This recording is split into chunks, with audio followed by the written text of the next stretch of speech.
కొనసాగిద్దాం అంబేద్కర్ ఆశయాలను, కొనసాగిద్దాం అంబేద్కర్ ఆశయాలను. జై భీమ్, జై భీమ్, జై భీమ్, జై భీమ్.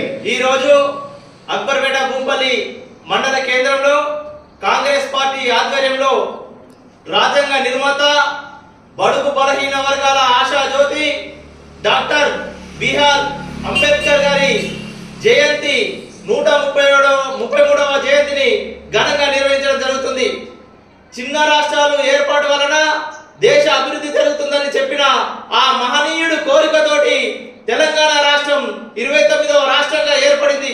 ఏదైతే మెజారిటీ పబ్లిక్ ఒప్పుకోకుండా ఆర్టికల్ 3 ప్రకారం చిన్న రాష్ట్రాలు విభజించాలని చెప్పేసి అంబేద్కర్ గారు సంకల్పించి ఆ రోజు రాజ్యాంగంలో రాసిర్రో దానికి అనుగుణంగా తెలంగాణ రాష్ట్రాన్ని ఇచ్చిన సోనియా గాంధీ గారికి ఈ సందర్భంగా ప్రత్యేక ధన్యవాదాలు తెలియజేస్తా ఉన్నాం. రానున్న రోజుల్లో మనము అంబేద్కర్ గారి ఆశయ సాధనలో ముందడుగు వేయాలని చెప్పేసి దానికి అనుగుణంగా మన పోరాటాలు ఉండాలని చెప్పేసి ఈ సందర్భంగా తెలియజేస్తూ ఇక్కడికి విచ్చేసినటువంటి కాంగ్రెస్ పార్టీ నాయకులకు అందరికీ ప్రత్యేకమైన ధన్యవాదాలు తెలియజేస్తా ఉన్నాం. జై భీమ్, జై భీమ్, జై భీమ్, జై భీమ్.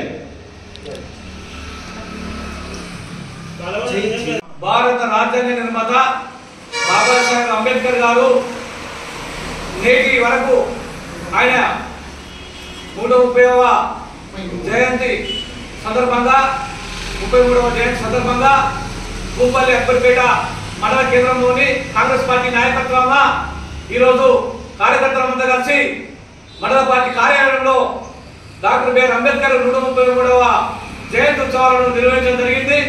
అదేవిధంగా ఆర్టికల్ 3 ప్రకారము తెలంగాణలో చిన్న రాష్ట్రాలు ఉండాలని చెప్పి తెలంగాణ రాష్ట్రం కూడా ఇలా ఏర్పడాలంటే కేవలం భారత రాజ్యాంగ నిర్మాత బాబాసాహెబ్ అంబేద్కర్ ఇచ్చినటువంటి స్ఫూర్తి దాయకమని చెప్పి ఈ సందర్భంగా తెలియజేస్తూ యావత్ దేశంలో అట్టడుగు జాతుల వాళ్ళు అనేక రకాలుగా భౌతిక దాడులు ఎక్కడైతే జరుగుతున్నాయో వారికి కూడా అనేక రకాలుగా చట్టాలతో శిక్షించాలని చెప్పి భారత రాజ్యాంగంలో పొందుపరిచిండు.